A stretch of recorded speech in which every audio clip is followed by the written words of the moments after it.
Can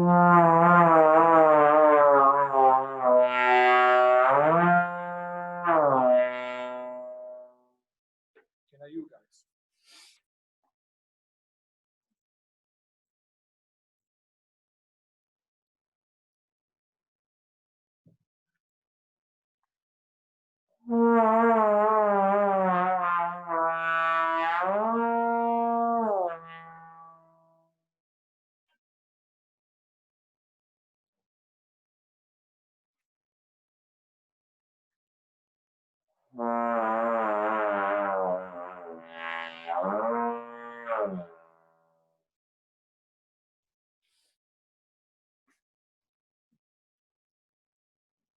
Mhm. I will see the okay.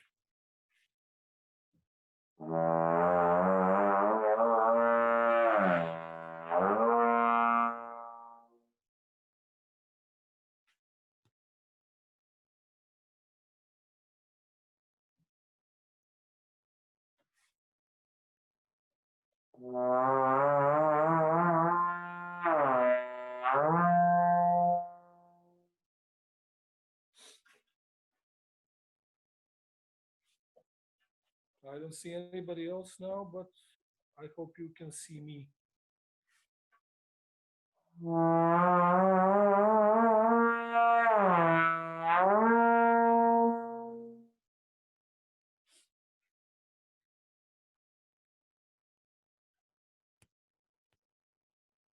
Oh, this is much better now.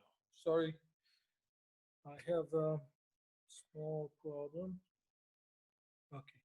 Can you hear me? Okay. Okay, thanks. Okay. So, um, you need nice warm sound and free flowing air, and that's what for this exercise is. It's called the snake exercise in the Ben Van Dyke book. The next thing which I do usually is combination of the Charlie Vernon and Blair Bollinger exercise, which is I don't know how can I describe it, but when I play it, I'm sure you all guys know it.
And of course, now you can go up as much as you like.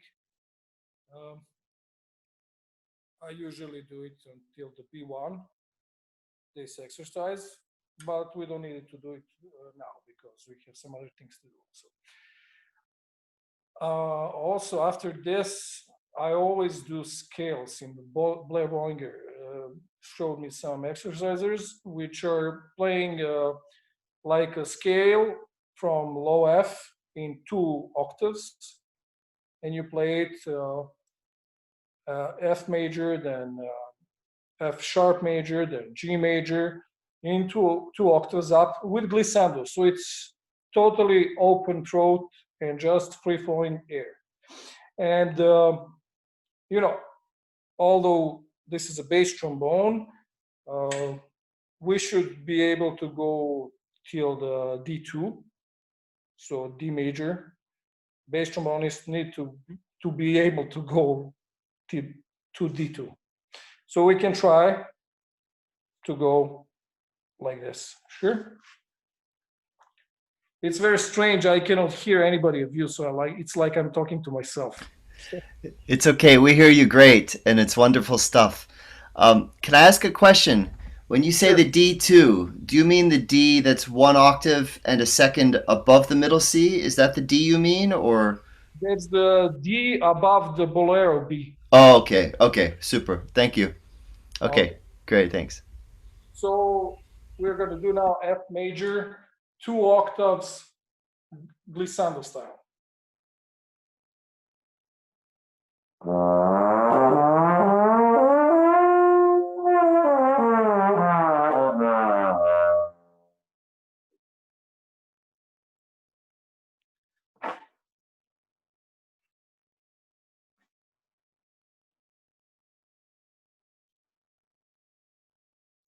Okay, now F sharp major.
What is very important with this, I mean, why is this? This is, I mean, bass trombonists need to be able to keep up with the tenor trombones in the section. So that's why we need to be able to play until D2. It's, I mean, it's not easy, but we are quite capable to do it when we practice it. Then, I mean, it's also very important to get the feeling when you're going through the octaves with this glissando, that you keep the, how do you say, the register equal in the sound and in quality, and that's what you build up with this exercise also, to connect the range. Next thing which I usually do is the Charlie Vernon thing from this book, from his book actually, and that's, I think this will be much easier when I show you. For you guys, you probably, most of you know this one.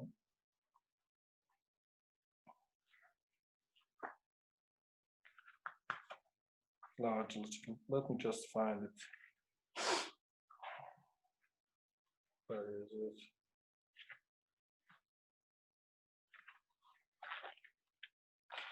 This one.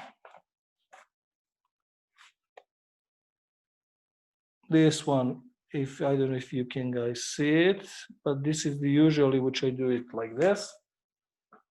I'll show you.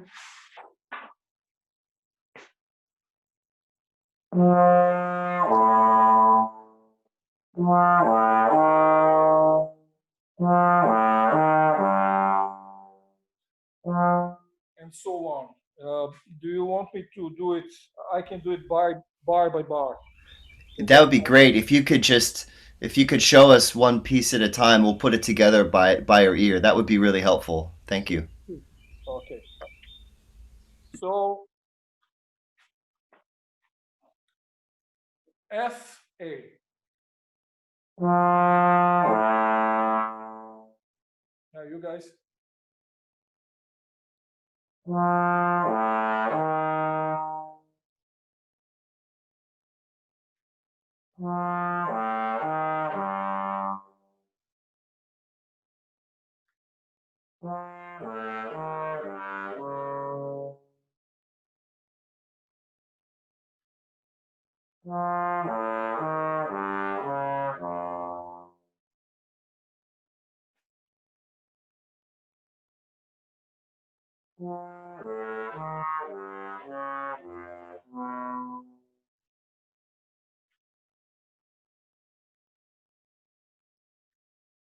Yeah,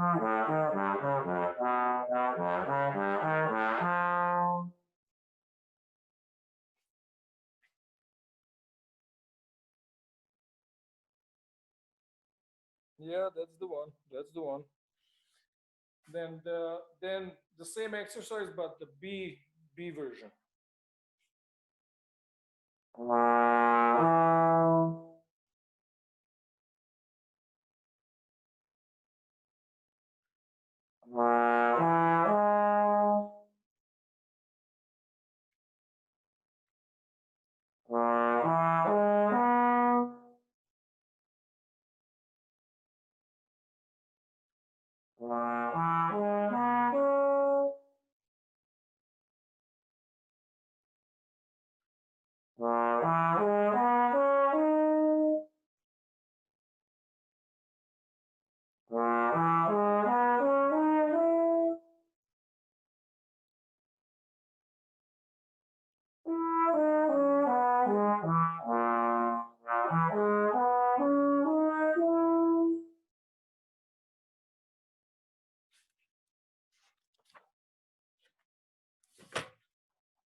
Great. It looks like most of you know this exercise. Then the next page.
Great, great. You're you're you're doing great. While doing this, it's always we need to remind ourselves of being relaxed, really relaxed, and breathing, uh, breathing, but without any kind of anxiety. I mean, if you miss some note, it's not important. Perfection does not exist, only in our heads. You can strive for it, but you don't need to be stressed that you're not perfect. Nobody is. Are there any questions? No. Okay. I had Okay. a question actually. Yeah. Hi, Igor. Do you, other than playing and being in the mindset of being relaxed and free of anxiety and tension, is there anything you do before playing? Do you do any breathing or stretching, or do you just find you just incorporate it into your playing? Well, I'm actually I'm not a big. I I tend to I don't do any special like breathing exercises. Like I think about being relaxed in my body, so I can when I take air as much as I need, not to be under any kind of tension, because tension always is hurting people in playing in, because when you're under tension it's difficult to focus, and you're also a bit scared of, I don't know, failing or missing something, and it's a negative stuff. You always need to be more, when you have attention and you have some kind of fear, the wish and tension, I mean, fear should be here and the wish should be there. If it's opposite, it's not good. To be fear of the instrument, or to be fear about missing some note, or to be, it's only negative stuff. It can, if you're a professional and you're under tension, it can get you, to burn out. And that happened to lots of people, even in some of the top orchestras recently. Sure. People burned out with always being negative, never being happy with themselves. I mean, we all strive to be perfect, but you will never be perfect, so you have to accept it. Okay, thank you. Okay, what can we do next? There's this one exercise, I cannot remember which, is that Remington or whatever? But I like to do it because it's just to check, if everything fits okay. This is the second one.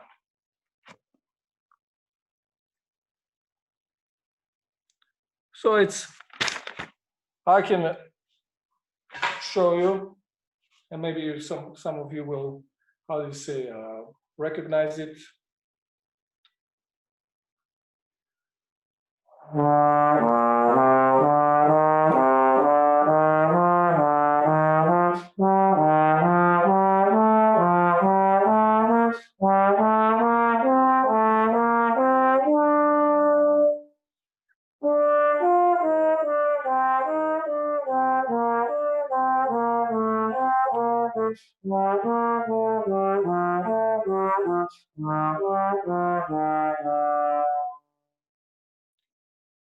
Do you know that one?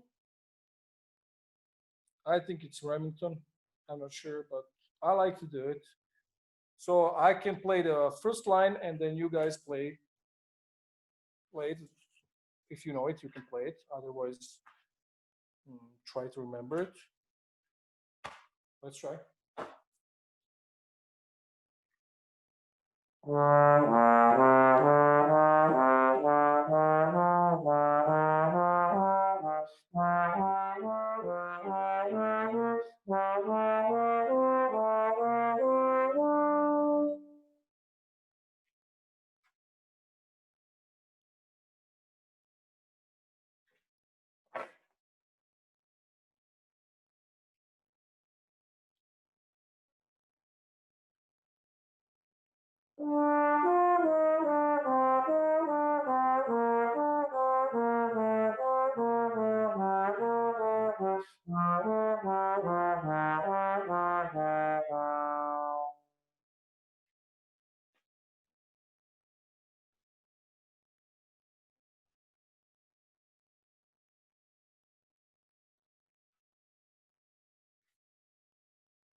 When playing this one, you always need to think about the phrase and about singing.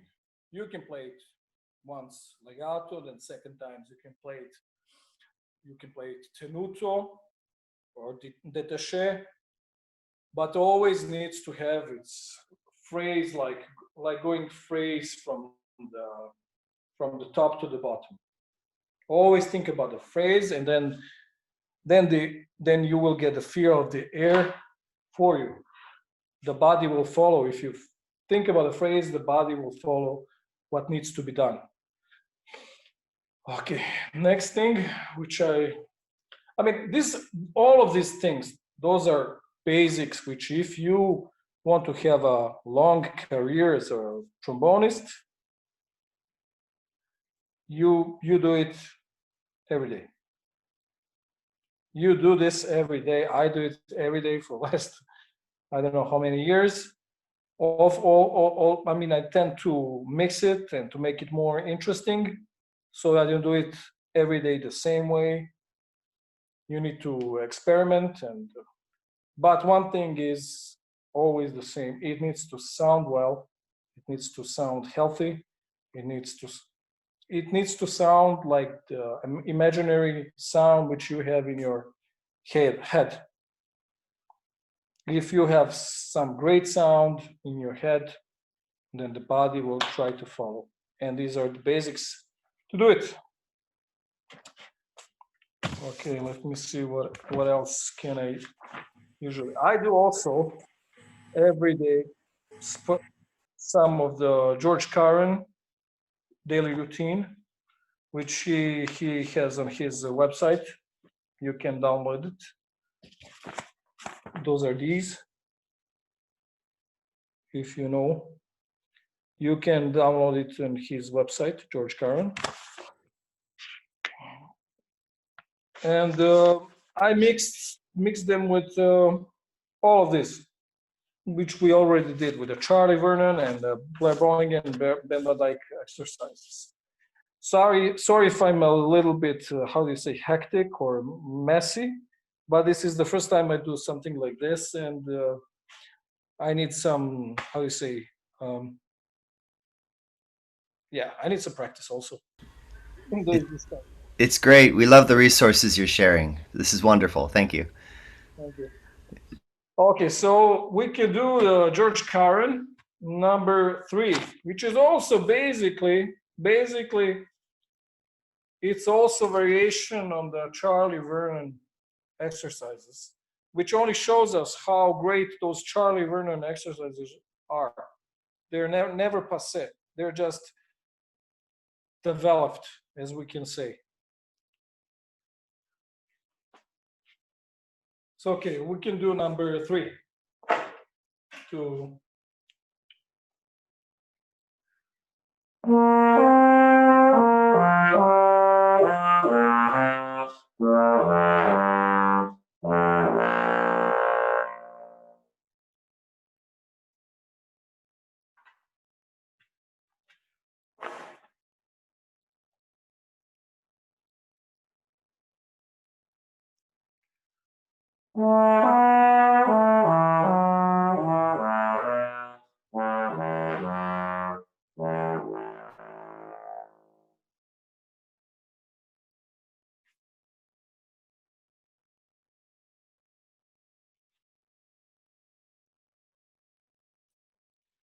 it's best if you can do it on one ear, but the slower you can go, it's more difficult, and then you can make you can take some, like 2 bars before the end. You can also take the air, so you can the contra range. You can have full sound.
Okay, so this is a great exercise to connect your middle and low register.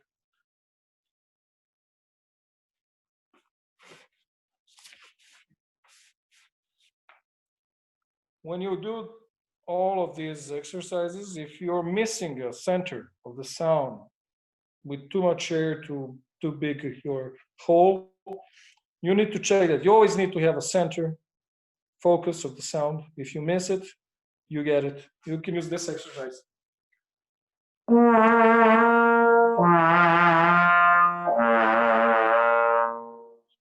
I'm I'm sure you know it. It's a jaw exercise.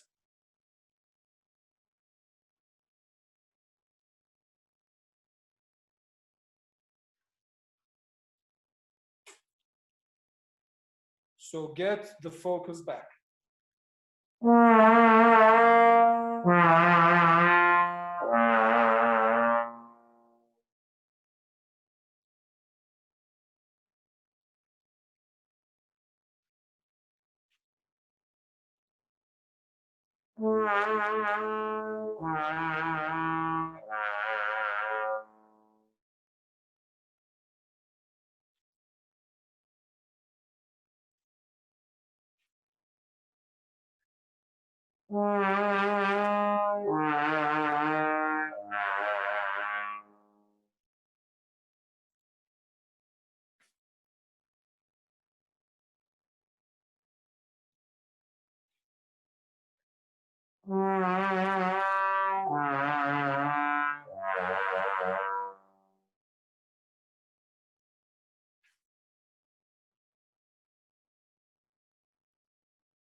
And you can use now the valve, and you go with a valve second position, third, and you go lower, and build up your big sound, dark sound in the low register. Yep. Just quick question. You can make a very long phrase. I'm running out of air kind of before that. I'm just curious. Have you done a lot of like mouthpiece buzzing, or in your life to develop efficiency, or is it just through always challenging yourself? Well, actually, I'm not a big buzzer at all. Yeah. I do very little with a mouthpiece before I take the horn. Maybe I take, and that's lately. Before, I almost never buzzed. I always played it with big, how to say, hole. Because you have two type of players. You have air players, and you have a resonant. Not resonant. You have a, how do you say?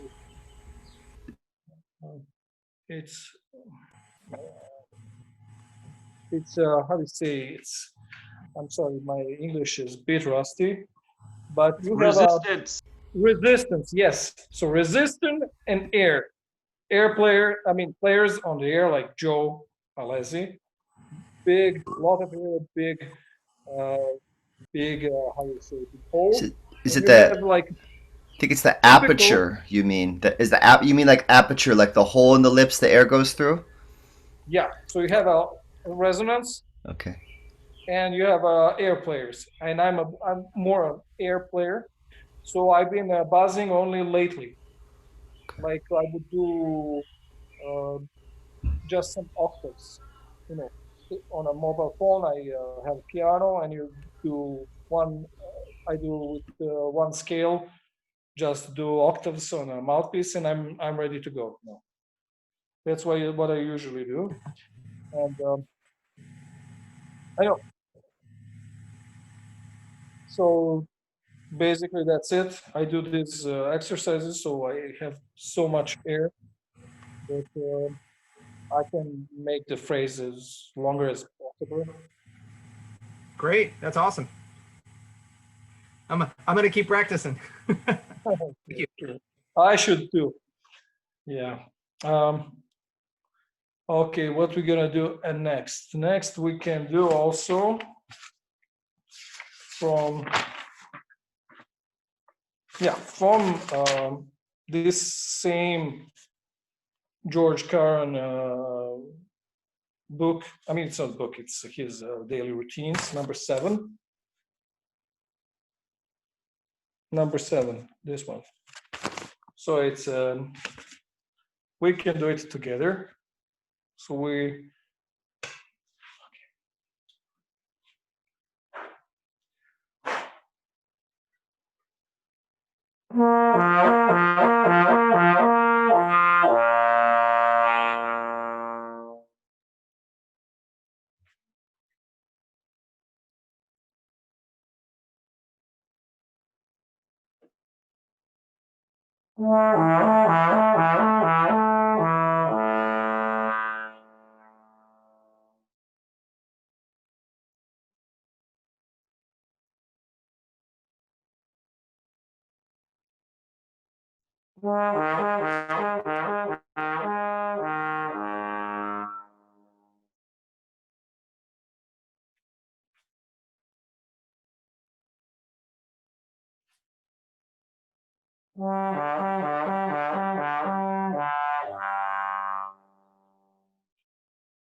So also I continue again as low as I can, and it's my variation of his exercise, and you just go as long as you can downwards. Any questions? Okay. We can continue with another one of his, like number 8. That's this one. I mean, okay.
Okay, as you all guys know, these are not just bass trombone. These are universal exercises for trombone. With no matter if you play a bass or tenor, it's the same for all of us. That's what we do. Um, Always try to keep the to keep. Izvini, Boko, možeš samo da molim te, znači koncentraciju mi razbijaš, molim te. Sorry, I have some. So we can do the next one. It's also the same exercise, but the second variation.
And the last variation of this exercise, again from the first position.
And the last one, seventh position.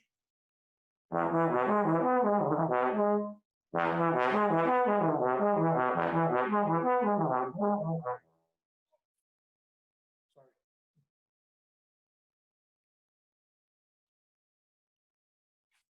me do it one more time.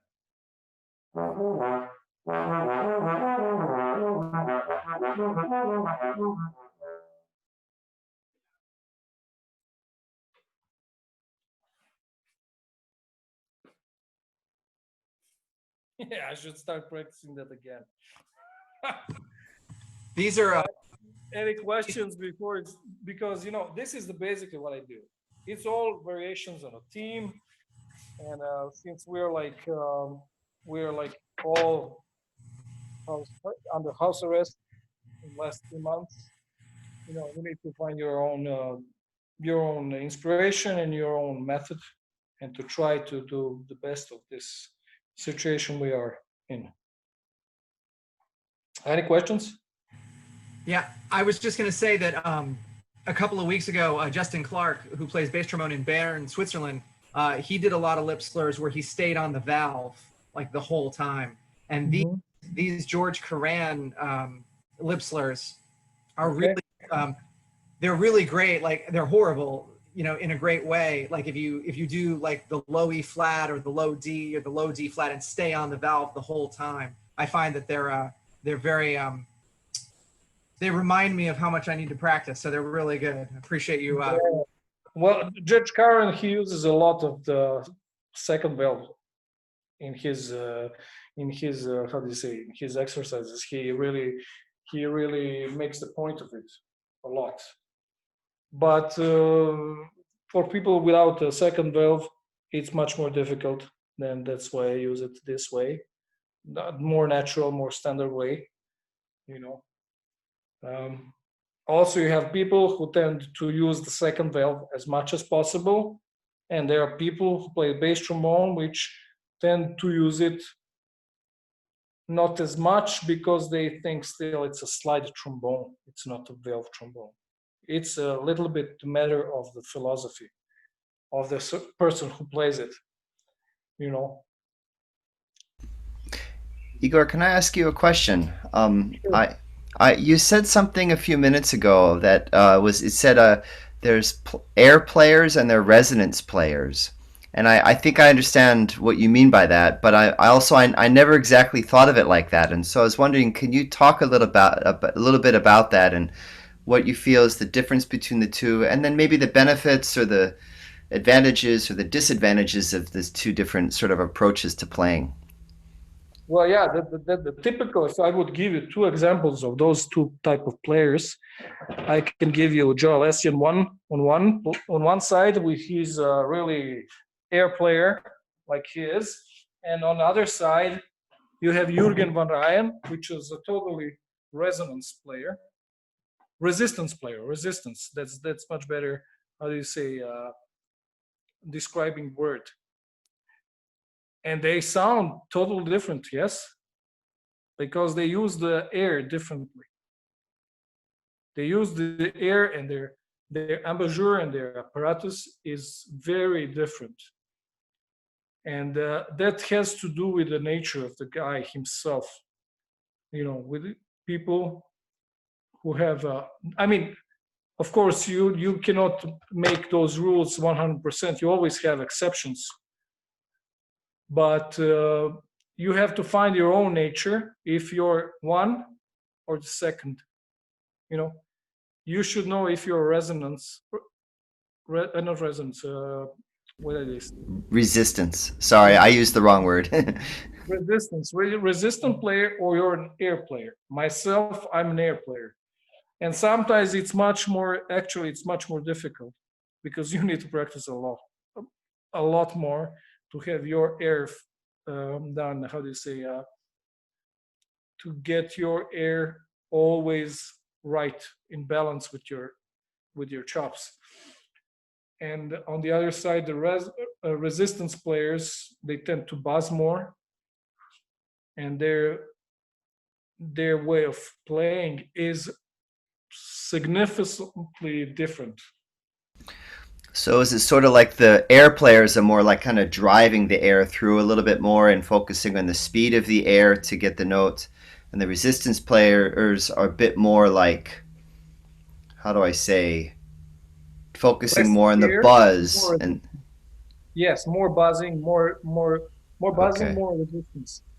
right, And I mean, huh, it's just by the nature. I myself, and yeah, also, uh, I have a there is one of very famous of our colleagues who would say that the Joe Les is a he's a tenor trombone player, but actually he's like a bass trombone player in terms of how he uses his air and his hole and everything. And that's why Joe has such a big sound on a tenor trombone. But the Joe is at the same time somebody who revolutionized the playing of the tenor trombone in states from the 80s upwards. And but also, you know, how can I say it? I mean, it's just by the nature of each player.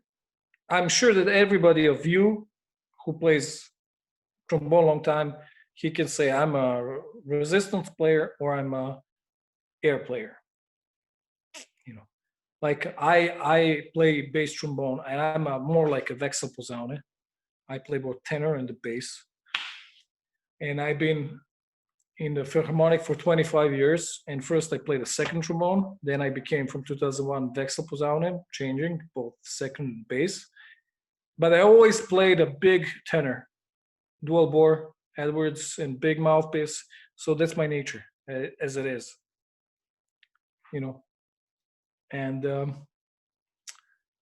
simply that's why, like when I do all of this stuff, which I do, which I did now with you guys for the first time. I mean, that's basically what I do every day. If you want to have a successful long career, you need to do these things every day. The first thing you start, at least, have your own routine, do what feels good for you, and then only afterwards you can do other stuff. You know. Any questions?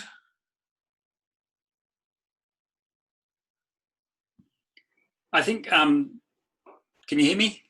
Yeah, sure. I think that's a great description. I've always wondered myself why certain things have been easy for me. I've never actually thought of it in that way, the resistance versus air playing. I think that's a really great example. I mean, I'm a tenor player. Thanks for all the valve work. Oh, sorry. I could have got my valve out. I like playing on the straight horn. But I think that's a really great example of the aperture and the Alessia. Just wanted to say thanks for that. That's finally made it clear to me after years of thinking, why don't I like that? Why can't I do that? And why don't I want to do that? Or Sure. Yeah, well,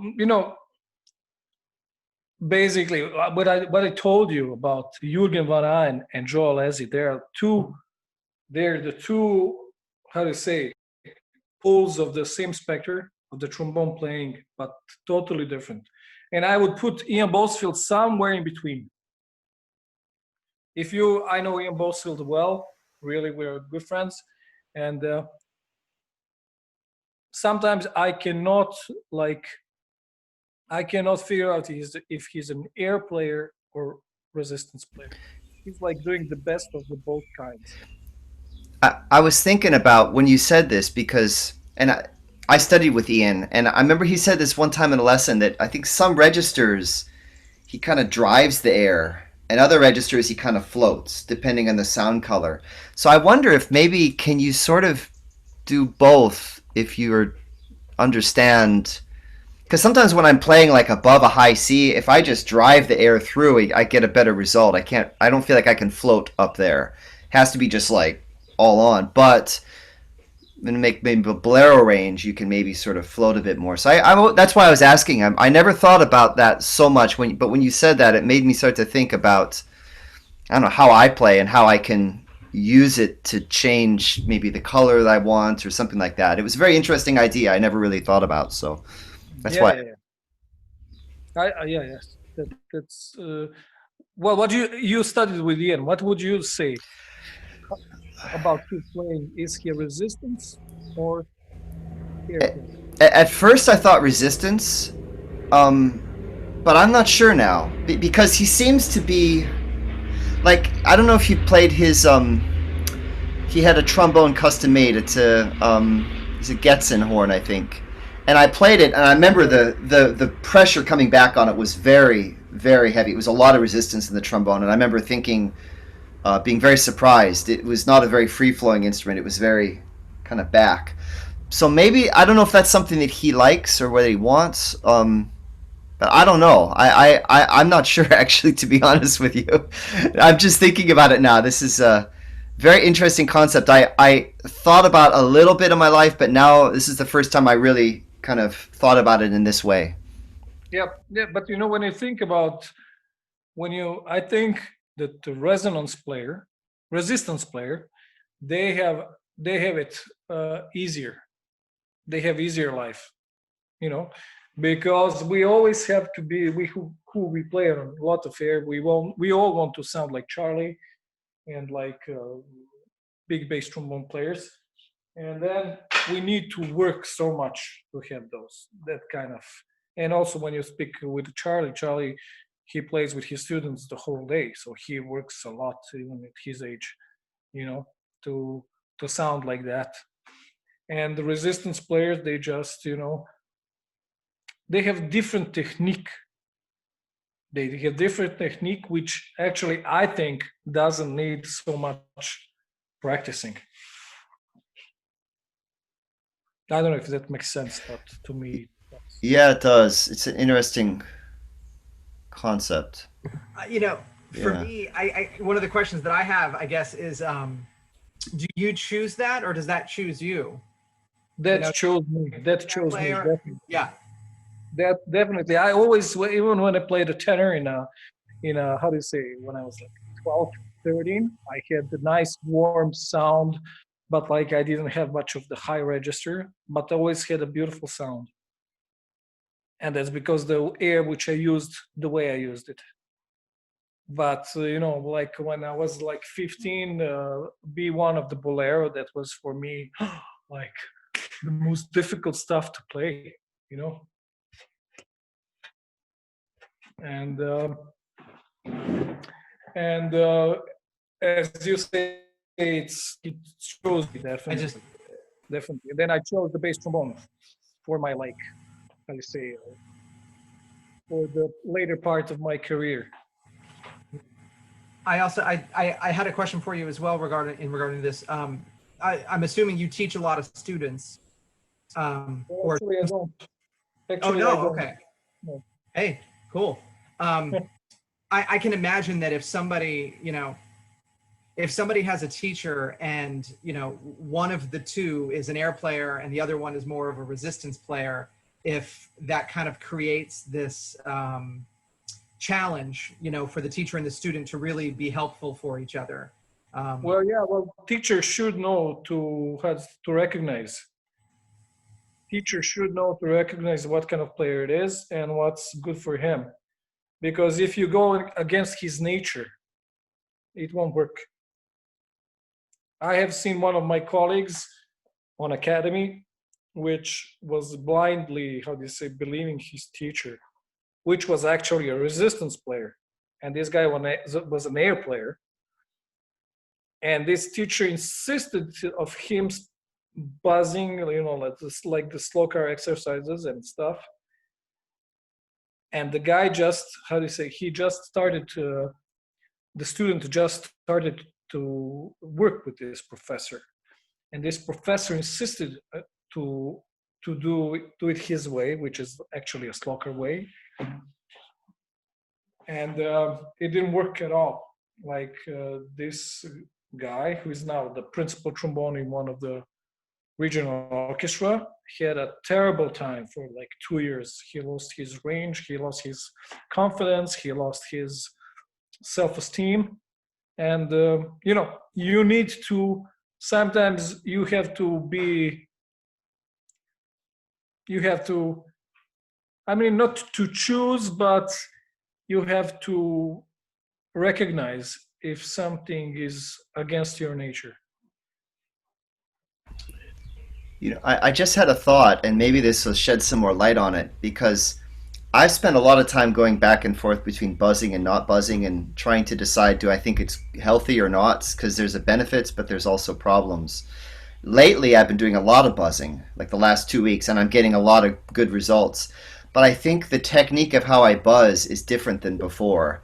I wonder if maybe if someone approaches a mouthpiece with like a lot of air, maybe it does more damage, maybe, because if I try to blow a lot of air through the mouthpiece, I get a sound that kind of goes like this, and I think maybe that's destroying some of the benefits, as opposed to if I just back off with the air and sort of use it to Well, kind of yeah, get the I understand what you mean. It's all about the fine balance between yeah, air and yeah, how much air you use and the way yeah, your apparatus works. It's always the balance. When you have the most magical feel that you can play anything, that feel, which happens from time to time.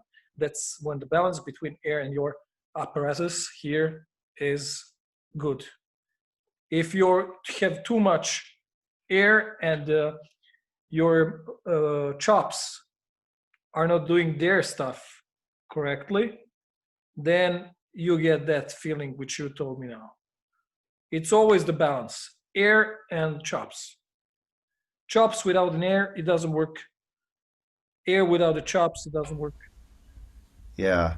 Dennis Wick had me doing a lot of buzzing stuff when I studied with him also, and sometimes it did more harm, but I think I was approaching it like, I don't know, it's something about how if you blow too hard on the mouthpiece, it maybe gets has a negative result. Maybe I don't know. Yeah, Yeah, yeah, I understand that. it's You know, interesting. I never. It's very interesting. I'm glad you said this because it really made me think about things about how I approach it. I thought about it in a very different way now, so I appreciate you shared this. no problem. Well, it the you can learn a lot just by watching your good colleagues, playing. When you're in the good section, then you can learn just by watching the guy who plays what he does, the way he does it. And like we have this in our section in the Burberry field, we have this very interesting person called Richard Wheeler. He's an English guy. Oh yeah, I know Richard. Is he Oh, you there? know Richard? Yeah, Yeah. he's playing with Justin and me in the Burberry field. No way. Tell him I said hi. He's great. Sure, I will. When I see him, he's not. I mean, we didn't Oh, play for 3 months, and we won't play like for next 2 months. But when I see him, I will tell him hi. And that guy is amazing. He's a buzzer.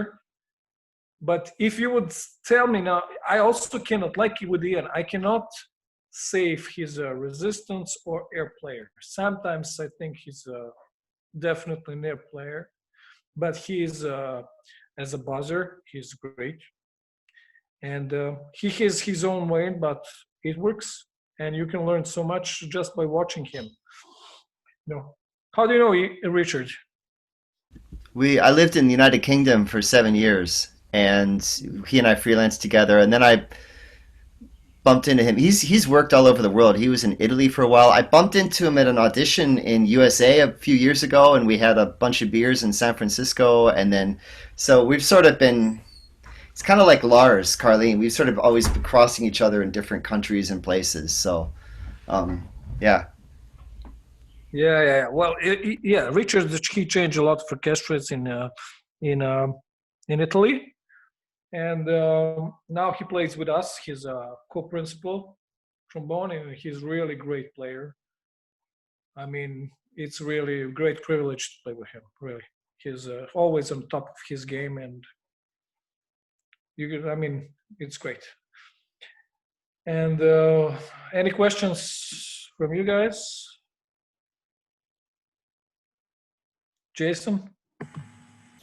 No, this has been fantastic. I really appreciate the time that you've shared with us, and it's always great. Teo unfortunately couldn't be here today, and he's one of the other organizers. he often has said the phrase, we all cook with water. And just kind of referring to that many of us play the same exercises and many of us are using very similar equipment. It's all a big tube of metal. And in some ways, what we all do is very similar. But I think there's still something very special about hearing individuals and hearing their individual approaches and the way that they kind of go about it. So it's nice that we can all, you know, from all over the world, we can come together and have that common language. But it's also nice to hear the individual nuance. And so I really appreciate you sharing that with us today. No problem. I mean, this is new experience for me, definitely. I was a bit nervous at the beginning, I must say. Well, and I know a lot of people. You never know how this is. Yeah. You know, I know a lot of people, and I myself am one that I don't like to do group warm-ups because usually my needs are very specific and individualized. So I usually shy away from these kinds of things. But with everyone muted, it's really been nice to just take in the experience, and then I can go do what I want with it. It's been really great. So, you know, I hope for those of you that have friends that might think, no, I don't like group warm-ups, you know, encourage them to come out because I think that this is a really special thing we have going on here. And I think it's been really great for a lot of people. So. Sure. I Contribute. mean, you need to be, how do you see, it's great to exchange experiences. I mean, that we're like a brotherhood. Trombonists are brotherhood wherever they go, you know. And especially nowadays, you can exchange your experiences and you can learn a lot from them. And as I said, my trombone playing is, you know, I try to sing on the trombone. Maybe it didn't sound this way when we, how do you say, when we warm up together, because it's very strange to warm up one way. But you try to sing on the trombone. You try really to make a phrase like singing, and then it starts working. That's my approach. That's great. I think it's really awesome that you shared this. I know it's a strange medium when you have, I did one a few weeks ago and it was very strange when you play and then you just see pictures of people playing and you don't know what they're thinking, you know. Yeah. I know, I felt the same way, but it was great. I love the focus you have in your sound. It's really, there's a lot of nucleus and a lot of core, and that I think that really came across well with the, you know, through Zoom, and so it was really nice to, you know, hear that. Thanks. Yeah, sure. You know, these 3 months, it's been a lot of sitting around the house and trying to get to the point of all of this happening. Mm-hmm. We hope that we can do really something soon, like normally we used to. I don't know how it is in the States, what will happen in September.